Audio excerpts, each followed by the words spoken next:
নমস্কার বন্ধুরা। আশা করি বন্ধুরা সবাই ভালো আছেন, সুস্থ আছেন। ধর্মবচন বাংলা চ্যানেলে স্বাগত।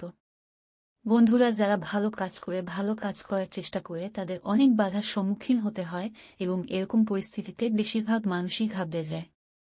কি করবে বুঝে উঠতে পারে না।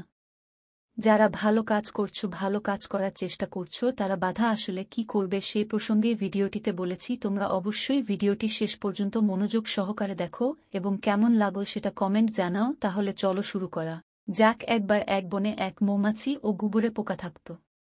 তারা খুব ভালো বন্ধু ছিল।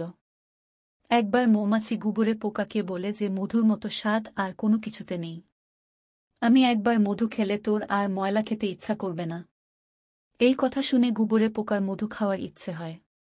তখন মৌমাছি গুবরে পোকাকে বলে যে তুই বিকেল বেলায় মধু খেয়ে আসিস। রীতিমতো বিকেল বেলায় উই পোকা মধু খেতে যায় এবং মধু খেয়ে আবার ময়লাতে ফিরে আসে। সেই সময় মৌমাছি বন্ধু সেখানে উপস্থিত ছিল না। এসে দেখে যে তার গুবরে পোকা বন্ধু মধুকে আবার বাসায় ফিরে এসেছে। সে গুবরে পোকার কাছে গিয়ে জিজ্ঞেস করে যে মধুর স্বাদ কেমন লাগল। উত্তরে গুবরে পোকা বলে যে ময়লার মতোই স্বাদ, আলাদা কোনো স্বাদ নেই।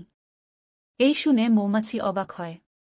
তখন জিজ্ঞেস করে, তুমি যখন মধু খেতে গিয়েছি তখন কি তুই মুখ ধুয়ে ময়লা পরিষ্কার করে গেছিলি? উত্তরে গুবরে পোকা বলে যে না, তা তো ধনী।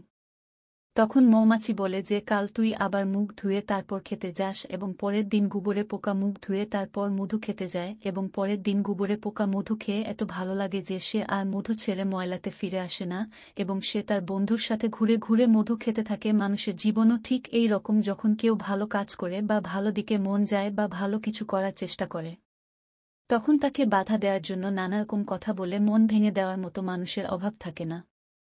এটি হয় কারণ তারা ভালো স্বাদ পায়নি বা কেউ ভালো করুক সেটা সে চায় না এবং সবসময় নিজেকে শ্রেষ্ঠ প্রমাণ করতে ব্যস্ত থাকে। অর্থাৎ সে যেটা বলবে সেটাই ঠিক।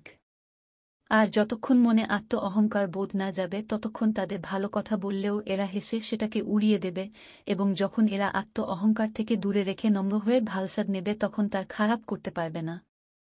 আর মানুষের কাজই হল পরনিন্দা পরচর্চা করা। সে যদি কেউ ভালো করে স্থানীয় বলবে, আর যদি কেউ খারাপ করে তা নিয়েও বলবে। তাই কারো কোনো কথায় কান না দিয়ে যে কাজটি ভালো করতে চাও বা করছো সেই কাজটি করে যাও, কারণ ভালো কাজে ঈশ্বর সবসময় সহায়তা করেন।